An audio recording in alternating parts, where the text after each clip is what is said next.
Hello everyone, welcome back. वापस आप सबका स्वागत है नए वीडियो में जिसमें हम पढ़ रहे हैं कंटेंट्स ऑफ प्रोस्पेक्टस। ओके, सो अगर आपने मेरा पिछला वीडियो पहले का वीडियो नहीं देखा है तो प्लीज़ वो देख लीजिए, फिर ये वीडियो देख लीजिए, बिकॉज पूरा पूरा प्रोस्पेक्टस का आंसर आप आधा आधा देखोगे तो वो आपको नहीं अच्छे से समझ में आएगा। सो फर्स्ट गो फॉर पहला वीडियो आप डेफिनेशन का देखो और मीनिंग का, और next legal requirements and contents. Okay, अगर कंटेंट्स एंड एवरीथिंग अगर इन सबको एक साथ मिलाया जाएगा ना तो it will be more than 15 marks answer. या तो प्रोस्पेक्टस और लीगल रिक्वायरमेंट्स पूछ सकते हैं, या तो प्रोस्पेक्टस या उसके साथ कंटेंट्स पूछ सकते हैं। दोनों 8 या 7 मार्क्स के आंसर बन जाते हैं। So this is the common question. Prospectus का एक क्वेश्चन आता ही है, सो ये ऐसा बेसिक समझ लो या फिर एक मेन क्वेश्चन समझ लो जो आएगा। सो फिर स्टार्ट करते हैं। चलो, फर्स्ट फर्स्ट कंटेंट क्या है हमारा, कि अब आपने पार्टनरशिप तो पढ़ा ही होगा। पार्टनरशिप बनाते समय क्या क्या हमें ज़रूरी होता है? Partnership deed, sorry, partnership firm का डीड। यस, पार्टनरशिप डीड बनाते समय हमारे बेसिक क्या है? यस, एग्जैक्टली, नेम वगैरह।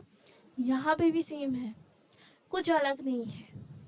थोड़ा थोड़ा फर्क होगा, okay, but most of the thing are same.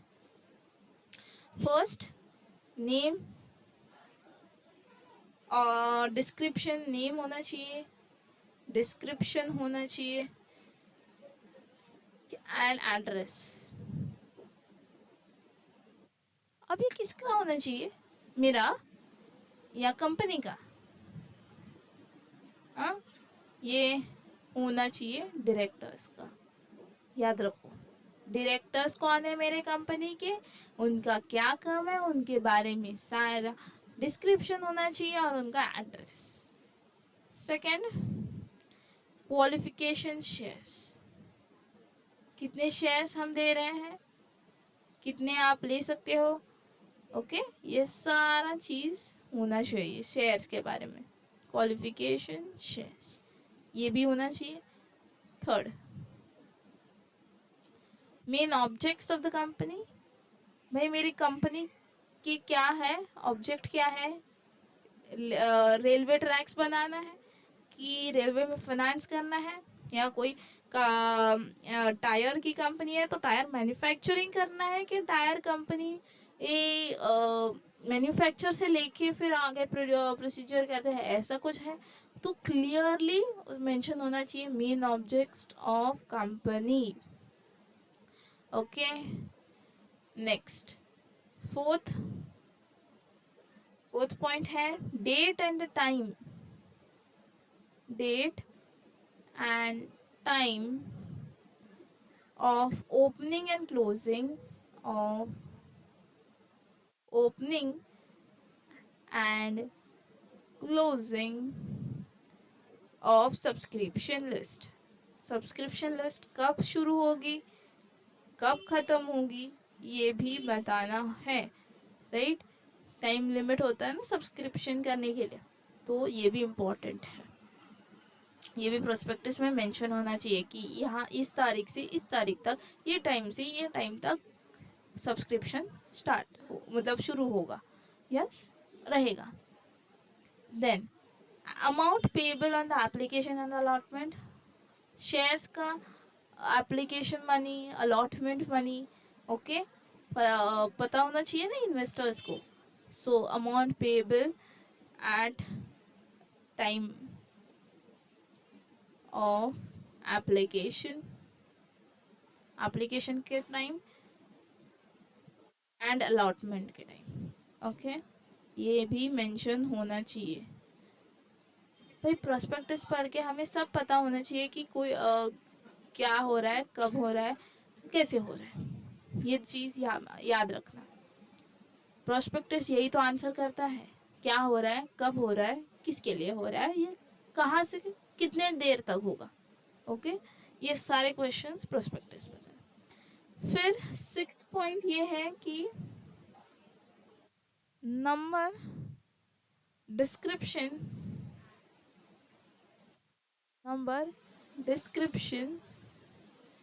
And amount of shares और डिबेंचर्स। शेयर्स इशू करो या डिबेंचर करो, दोनों के लिए सेम है। ओके, दोनों के लिए सेम है, दोनों के लिए सेम है। Number, description and amount of share और debentures issued in the preceding issue in the, तो यहाँ पे number, description and the amount of shares of debentures, या तो जब शेयर और डिबेंचर जो भी कुछ इशू कर रहे हैं उसका कितना कर रहे हैं, उसका डिस्क्रिप्शन, उसके बारे में अमाउंट, ये सब मेंशन होना। Okay, so number, description and the amount of shares और डिबेंचर्स जो भी इशू कर रही है company, issued by company, issued in the preceding, अब कितने साल पहले, इन प्रीसीडिंग 2 years, पहले के 2 साल में से कितना डिस्क्रिप्शन, कितना shares, amount of shares, description of shares और डिबेंचर्स, ये सब उस प्रोस्पेक्टस में मेंशन होना चाहिए। Next, that is the 7th point.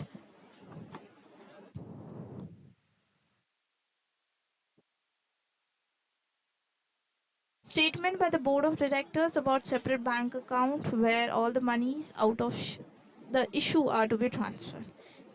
Bank का सेपरेट अकाउंट है, ओके, इसका स्टेटमेंट देना चाहिए बोर्ड ऑफ डायरेक्टर्स, जहाँ पे सारे मनी जो भी इशू, एप्लीकेशन मनी या जो भी अमाउंट आएगा शेयर्स वगैरह या इशू डिबेंचर्स वगैरह इशू करके वो उस बैंक अकाउंट में जाना चाहिए, तो उसका तो डिटेल्स होना चाहिए ना।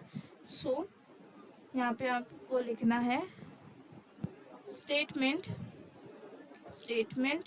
by board of directors about separate bank account where all monies receive out of which, यानी कहाँ से, आउट ऑफ इशू वहाँ पे ट्रांसफ़र हो गए, आर टू बी ट्रांसफ़र, यानी इन्वेस्टर जो भी है उसे पता होना चाहिए ना कौन सा बैंक अकाउंट में डालना है। और जैसे कि हमें पता है कि कंपनी का सेपरेट अकाउंट होता है, वी कैन नॉट कि वहाँ personal account details over there, otherwise वो लीगली नॉट राइट है। ओके, उनको पेनल्टी हो सकती है, फिर वो कंपनी जिम्मेदार नहीं हो चाहिए। Okay, next 8th point, underwriters का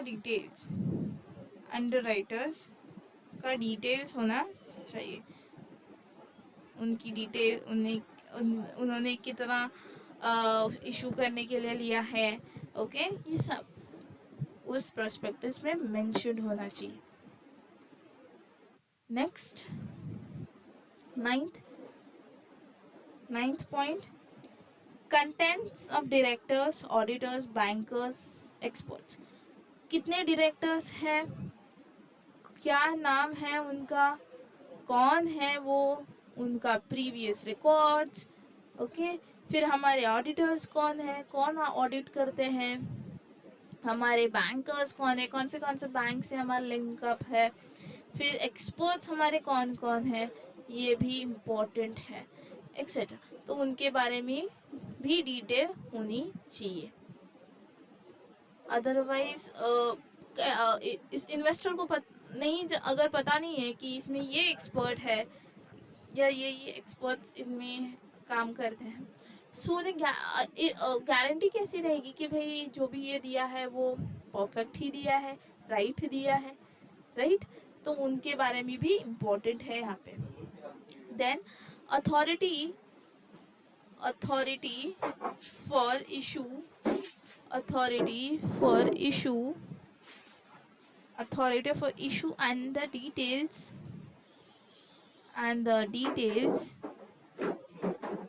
of resolution passed ये भी होना चाहिए कि भाई इशू कर रहे हैं शेयर्स तो इसकी अथॉरिटी की है कि नहीं, कि ये भी फेक है, क्योंकि बहुत सारे ऐसे फेक एडवर्टीजमेंट्स आते हैं जहाँ पे ऐसे वो लीगली ऑथराइज नहीं होते। ओके, तो ये 10 पॉइंट्स तो हो गए हमारे यहाँ पे कि क्या क्या हमारे कंटेंट्स है। जैसे हमारे लीगल रिक्वायरमेंट था कि एक्सपर्ट का स्टेटमेंट होना चाहिए, सेम स्टेटमेंट बाय एक्सपर्ट होना यहाँ पे इम्पोर्टेंट है। Okay, then procedure and time schedule for allotment and issue of share. उसका प्रोसीजर क्या है, कहाँ से आपको अलॉटमेंट किया जाएगा शेयर्स वगैरह, फिर अब timing, procedure and time schedule okay of issuing shares, ये भी इम्पोर्टेंट है। नेक्स्ट, सो ये 12 पॉइंट्स यहाँ पे हो गए हमारे। 13th point is the capital structure of the company. What is the capital structure? Capital हमारे सालों से बढ़ता आ रहा है कि कम हो रहा है कि घट रहा है कि क्या हो रहा है, ये भी बताना इम्पोर्टेंट है। कंपनी में इन्वेस्ट करने वाले हैं ना, तो कंपनी के बारे में ए टू जेड इंफॉर्मेशन होनी ज़रूरी है। 14th, रिलेटेड पार्टी ट्रांजैक्शन, ये भी बताना चाहिए। रिलेटेड पार्टी ट्रांजैक्शंस किसके साथ हो रहे हैं, कौन से कंपनीज के साथ हम ट्रांजैक्शंस करते हैं। प्रीसीडिंग 5 years, पहले के 5 सालों से हम किसके साथ ट्रांजैक्शन करते आए हैं। 15th, material fraud commitment in last 5 years, अगर मटीरियल हमारा फ्रॉड है तो उसके बारे में detail, okay, detail of material fraud committed 5 years, कौन से फ्रॉड किए हैं ये भी बताना पड़ेगा पहले के 5 सालों से, कि कोई ऐसा मटेरियल आया है हमारे पास जो फ्रॉड के में कंसिडर किया जा रहा है या नॉट राइट था, लो क्वालिटी या एनी ऐसे इशू हुए हैं क्या, अगर हुए हैं तो आपको ये बताने पड़ेंगे, ओके, पहले के 5 सालों से। नेक्स्ट, 16th पॉइंट ये है कि fact sheet at the beginning of the prospectus, fact sheet होनी इम्पोर्टेंट है प्रोस्पेक्ट के शुरुआत में। Fact sheet at the beginning of prospectus. So these are the contents of prospectus, कि आपको prospectus में क्या क्या होना चाहिए। अभी आप सोचोगे ये तो बहुत ज़्यादा है, 16 पॉइंट है, आप इसमें से कोई भी 10 पॉइंट्स याद रख सकते हो या फिर 15 पॉइंट्स आप याद करना पड़ेगा आपको। ऐसे क्यों मैम? भाई इसके लिए क्योंकि इसका अलग 15 मार्क्स का आंसर आ सकता है, जिसमें आपको एटलीस्ट 15 पॉइंट्स तो लिखने हैं ना। 15 पॉइंट्स अगर आप इसमें से लिखोगे तो 1 मार्क्स का आपको एक्स्ट्रा डेफिनेशन तो लिखना पड़ेगा, राइट? कभी भी लॉन्ग के जो आंसर हम लिखते हैं हमेशा ट्राई करो पहले सेक्शन बताओ, फिर डेफिनेशन या उसका मीनिंग, और वो मीनिंग को सिंपल वर्ड्स में बताओ, उसके बाद आंसर का मेन पार्ट बताओ, डायरेक्टली कंक्लूजन मत बताना, तो फिर आंसर जो होता है उसका स्ट्रक्चर खराब होता है। सो इट्स बेटर कि आप ये पॉइंट एटलीस्ट 15 पॉइंट्स इसमें से याद रखो। 15 पॉइंट्स होने के बाद एक स्टार्टिंग में आप सेक्शन मेंशन करो प्रोस्पेक्टस का, और नॉर्मल डेफिनेशन नहीं दे रहा तो नॉर्मल वर्ड्स में प्रोस्पेक्टस क्या होता है ये बताओ। Okay, so this are the contents of the prospectus, कि आपको प्रोस्पेक्टस नॉर्मल प्रोस्पेक्टस में क्या क्या होता है। So this are the thing: name, description and the address of directors, qualification, कितने शेयर्स इशू किए हैं, मेन ऑब्जेक्ट कंपनी का, डेट एंड टाइम, कब सब्सक्रिप्शन स्टार्ट होगा, कब सब्सक्रिप्शन खत्म होने वाला है, एप्लीकेशन अमाउंट या अलॉटमेंट अमाउंट दोनों, number, description and the amount of shares. Okay, so number of shares, amount of shares and description या डिबेंचर्स का पिछले 2 साल से आपको ये भी बताना पड़ेगा। फिर स्टेटमेंट देना पड़ेगा बोर्ड ऑफ डायरेक्टर्स से कि बैंक अकाउंट सेपरेट है जहाँ पे सारे पैसे ट्रांसफ़र किए जाएंगे। ओके, अंडर राइटर्स की डिटेल, कौन है हमारे अंडर राइटर्स, उनके बारे में डिटेल्स बताने हैं, डायरेक्टर्स कौन है, ऑडिटर्स कौन है, बैंकर्स एंड एक्सपर्ट जो हमारा कंसेंट देंगे ये भी कौन है, उनके बारे में डिटेल्स बताने हैं। फिर अथॉरिटी क्या है, क्या आपके पास ये इशू कर रहे हो, उसका अथॉरिटी लेटर वगैरह भी वहाँ पे, रिजोल्यूशन पास किया हुआ अथॉरिटी लेटर भी अटैच्ड होना चाहिए। जो भी एक्सपर्ट्स से स्टेटमेंट्स आएंगे वो उधर कॉपी होने चाहिए, मतलब कॉपी उनकी अटैच होनी चाहिए। प्रोसीजर कैसा है एंड टाइम शेड्यूल क्या है इशूइंग का, शेयर्स का या डिबेंचर्स का, सिक्योरिटी इशू करने का, कैपिटल और उनका structure, capital structure of company ये भी इम्पोर्टेंट है।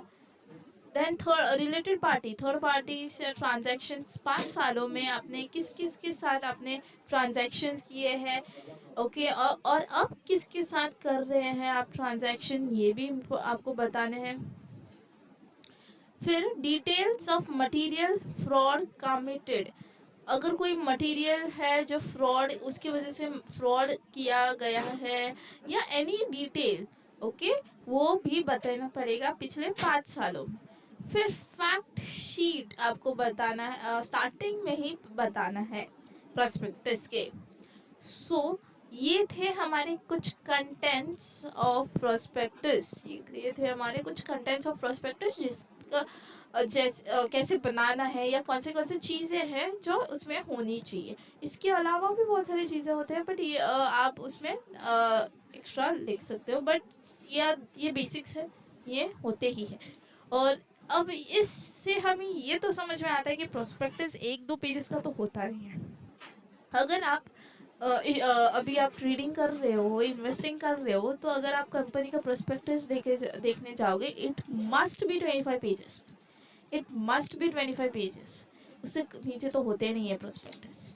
ओके, उसके नीचे सिवाय समरी प्रोस्पेक्ट, वो भी बहुत बड़ा होता है, वो बहुत सारे प्रोस्पेक्टस होते हैं, उसमें से सारे प्रोस्पेक्टस बड़े बड़े होते हैं। ओके, तो ये सारा डिटेल्स, ये सारे पेज अटैच होने के वजह से, ये सारे उनका कॉपी अटैच होता है, हमारे फाइनेंशियल स्टेटमेंट्स अटैच होते हैं, इसके लिए हमारा जो प्रोस्पेक्टस है थोड़ा लेंदी हो जाता है। अगले वीडियो में हम क्या करेंगे, काइंड्स ऑफ प्रोस्पेक्टस, हम बोल सकते हैं टाइप्स ऑफ प्रोस्पेक्टस, हम वो पढ़ने वाले हैं। So please till the time बने रहिए मेरे साथ बिजनेस लॉ में प्रोस्पेक्टस का ज्ञान लेते हुए। और अगर आपने पहले वीडियोस नहीं देखे तो प्लीज़ डू वॉच इट, और ये वीडियो को लाइक करना ज़रूर और शेयर भी करना अपने फ्रेंड्स के साथ, ताकि वो भी इसका नॉलेज ले सके। If you have any doubts related to it, please do ask me in the comment section. Till the time, thank you.